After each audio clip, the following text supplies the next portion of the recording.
North Florida high school football fans, welcome to another edition of the Extra Point. I'm here with my tag team partner, Andrew Droop, and we are 4 quarters online. And it's time to jump into week number 9, the week number 9 slate. Only leaves a couple of weeks left in the regular season, and man, more district contests. And I think we're at that point we can start judging who are some of the leaders in the pack are as far as who are our front runners for district champions and being able to go into the first round. A couple of schools in the 1A level will actually earn a bye. So a lot at stake here in week number 9. Dupe, I know you had a chance to kind of keep tabs on things. What kind of piques your interest on this week's slate? Man, well, a lot of good things, Mark. Just kind of overall, of course, we still have some undefeated teams, which is crazy Yeah, to say. We've multiple this late in the season. And then you kind of piggyback on that, obviously getting into district contest. Some of those teams, because they're undefeated and they've been doing so well so far this season, we have a couple people, including Florida High, that already locked up their district, Mark. So, of course, yeah. they're just trying to kind of tighten up, get healthy, do what they need to do, but they already have a spot in the playoffs, which is pretty wild. We're still on this side of Halloween that they're already taking care of business so early, just the middle of October. Yeah, there's so much that's actually happening in the class 2S subdivision, and so much of the better teams in the state are actually front loaded in regions 1 and 2 right here in our area. So it's going to be very interesting the first couple of weeks of the playoffs. Let's go ahead and jump into the week number 9 slate. The battle of the John Pauls, John Paul II Academy versus our St. John Paul II. And of course, I guess they had to do this game because at some point or another you gotta play your namesake nemesis. But a lot here for St. John Paul II to play for. I think they picked up one of their first victories a week ago, and now trying to build on that momentum with the squad that they have. This game, I guess they gotta get this one under their belts. Right, absolutely. Of course, both these two teams coming in with just a single win. JP2, like you said, are St. John Paul II. So we'll go Tallahassee and Boca, or North Florida, South Florida. We'll split it up, try to keep it geographical.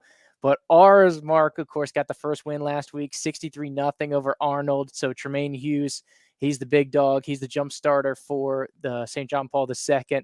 He's off and rolling. He had a massive game in this matchup last year. I think he went for over 404 TDs, all-purpose yards last year. Of course, they won big. It was 51-29 down in Boca last year. This time, obviously, different JP2 squad this time around.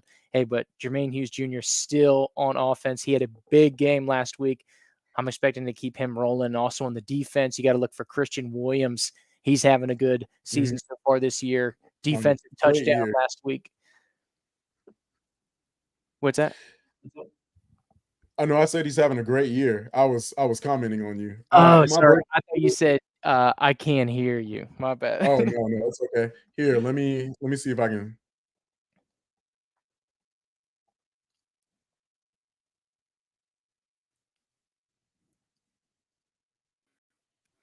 Yeah, that defensive side of the ball, of course, led by Christian Williams, had a fumble recovery touchdown last week versus Arnold. Big shutout win. It was great for St. John Paul II. Ours here in Tallahassee to get things rolling. So don't let the records fool you, Mark. A little one Yeah, matchup on either side, but that's a tough district that, of course, the South Florida St. John Paul II is dealing with. They have Shamadana Madonna down there and all those other guys. So they've been kind of getting a raw deal in that one metro. I know it's weird when you're kind of clumped into that South Florida mix, you get thrown into the metro. But of course, they have George Shepard, who had a pretty good game versus Pompano early in the season. So he's capable quarterback. But I'm liking St. John Paul II. But this is a little fun one. Like you said, North Florida, South Florida, two schools, exact same name, never happens. But I'm liking our chances here for our Tallahassee boys. yeah. I think they want this one. Definitely want to build on last week's momentum. I think the offense exploded. I think they want to keep that going. So let's go ahead and jump into Friday. Big time matchup between Wakulla and North Florida Christian, undefeated Wakulla, and I think NFC definitely. In a couple of years past, they've come. These games have kind of come down to the wire, so you might be able to throw the record books out a little bit at this one. But Wakulla's coming in absolutely clicking on all 4 cylinders right now. Hayden Cleese looks like one of the top or one of the premier quarterbacks in the state right now. and there's just so much there on that team. Yeah, absolutely. This is a really fun matchup. Obviously, Wakulla, you look at the rankings and stuff, they're kind of getting a raw deal, it feels like, from the state. But two of the hottest teams in the area. Wakulla, of course, coming in 8-0, like you said, clicking on all cylinders. NFC, don't sleep on them with a 6-2. They won Yeah, 6 in a row, Mark. Off and rolling. We know about their big three. But the big question is, will we get the matchup we want? We, of course, have the Georgia Tech commit, Nehemiah Chandler here for Wakulla. And then, of course, Leon Washington Jr., the FAU commit. They both play DB and wide receiver. So we've seen Leon travel here defensively before to cover kind of the star receiver. Will we see them one-on-one? And it could be all game long, Mark. But of course, yeah, a little micro matchup. But of course, it's going to be a really exciting one, like you said. You've got some great talent, Samron Brinson, JP Pickles, that are going to be really fun. It's going to be a track meet. Both of yeah, these absolutely. both of these teams averaging 35 plus. You're probably going to need 45 to win this game. It seems like, Mark. But I think this is potentially, you could phrase it as a trap game. I think a little bit, but Wakulla is going to be angry because NFC won this game last year. So I think Yeah. both teams are going to be full bore going into this one. This is going to be a really good matchup. Yeah, absolutely. There's so much here to pick apart, but definitely looking at how NFC it kind of is a tough place to play. It has quite a few teams have been kind of just offset by just being in that kind of environment. Crowd gets into it very loud. No different than JD Jones Stadium. So I think there's definitely going to be kind of a bit of a shared atmosphere. But I'm definitely looking forward to how this track meet is, like you described, is going to turn out. I expect it at least between the two teams to be about 70 points on that board before night's end. So I think both teams are definitely capable of running that scoreboard up. So we'll definitely keep our eye on that one. So let's run through some of these other games here. Bell will be taking on Osceola, and the Warriors trying to extend that undefeated streak they got going on, making quite a bit of noise here as we round the latter part of October. Then Leon travels out to Niceville. Jefferson County will be taking on Vernon. FAMU High visits Weehawken. Lincoln will be taking a trip out to Panama City Arnold, where they will take on the Marlins. Mariana Bulldogs will be taking on Pike Liberal. Port St. Joe at Franklin. Franklin's still looking for that first win on the season. And then Childs, who's coming off a great win last week, will be hosting Ambassadors Academy. And then we move into another big time cross city matchup in the Tallahassee area between Florida High and Rickards. Seminoles look like the more dominant teams one of the more dominant teams in the area. I definitely like what Coach Hickman has done this year. And Rickards, I think they're really trying to gain some momentum back just from a midseason slide here. Yeah, this one's interesting, Mark. So on paper, and you look like the season both these teams are having, you think Seminoles run away with this one. But for some reason, Mark, I got a weird feeling about it. FSU just clinching the district last week. Obviously, they got the big contest against Lincoln. Mhm. And it seems like Rickards at home can get up for some big games. And this is going to be a big game. I like Kamarion Battles.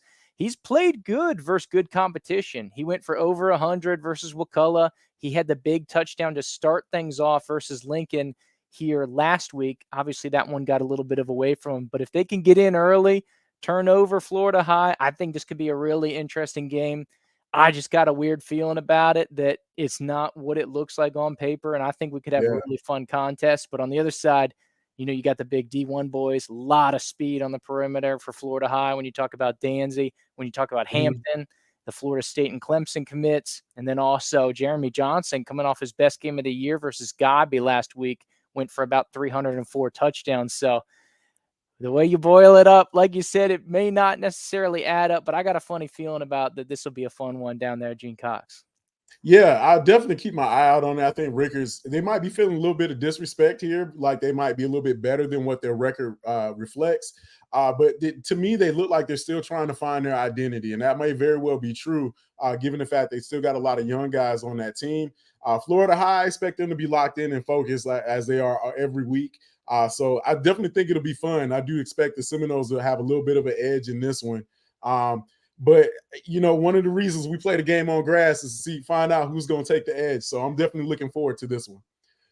Moving on around the area, Monroe takes on Pensacola Catholic going down I-10, and then Holmes County. I kind of piqued my interest a little bit. Holmes County taking on Liberty. I think Liberty kind of shocked some people, and they'll be at home, so you never know what can happen as we get closer and closer to Halloween. Games kind of get kind of weird this time of year. And then we move into a big one with Gadsden County going out to visit undefeated Walton, and the Braves look awfully tough this season. Yeah, Braves are rolling. Obviously, the past game with Bettenhausen has been rolling here for them. Gadsden County's played a really tough schedule. One of the Yeah, top 2 or 3 schedules here in our area. So I think a lot of people are slept on them or sleeping on them, Mark. I'm looking at the rankings here, looking down. Of course, overall, Walton is number 12 in the state. The yeah, whole state rankings, which is our yeah. highest in North Florida of the Top 40. 25. Yeah, which is wild, right? The highest ranking team that we have here in North Florida in our 41 team coverage range, right? Which is higher than Lincoln, higher than Wakulla.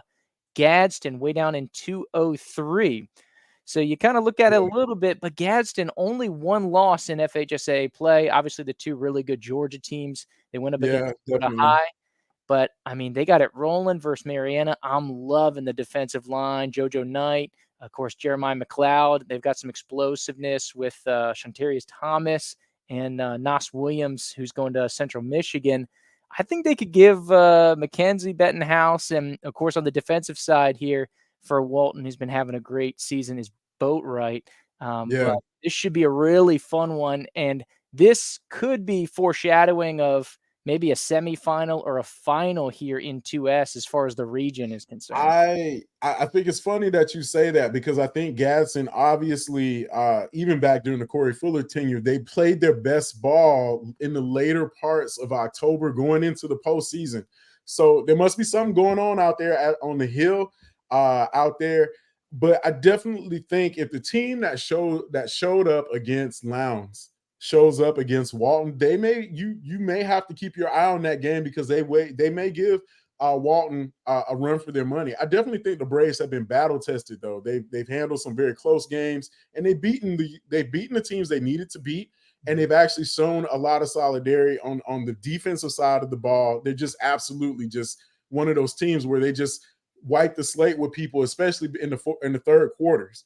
So I look for Walton definitely being the home team to have an edge. But I think, again, if you see the version of Gadsden County that we've seen, especially against Lowndes, I think this could be a very close ball game.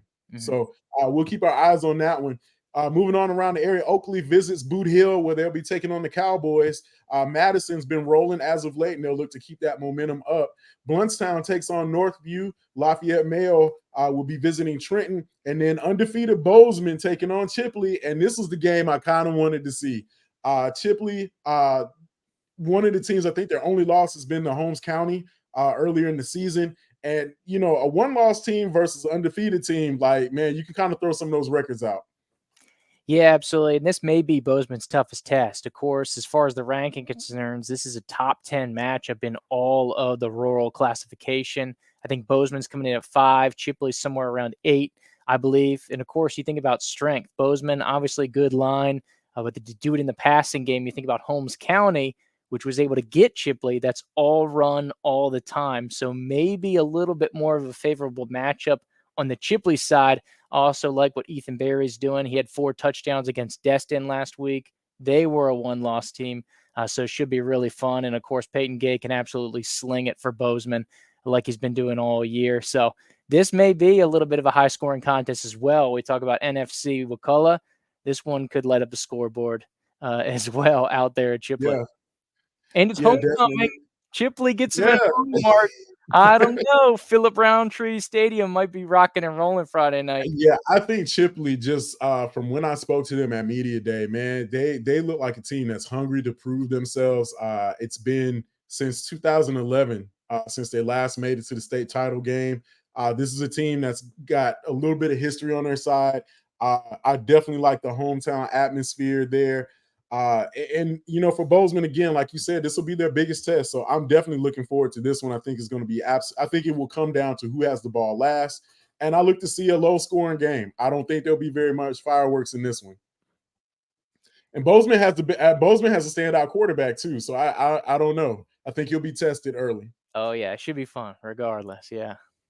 So rounding out the schedule, we've got Fort Walton Beach taking on Bay. Tornadoes trying to right the ship, as it were, taking on the Vikings.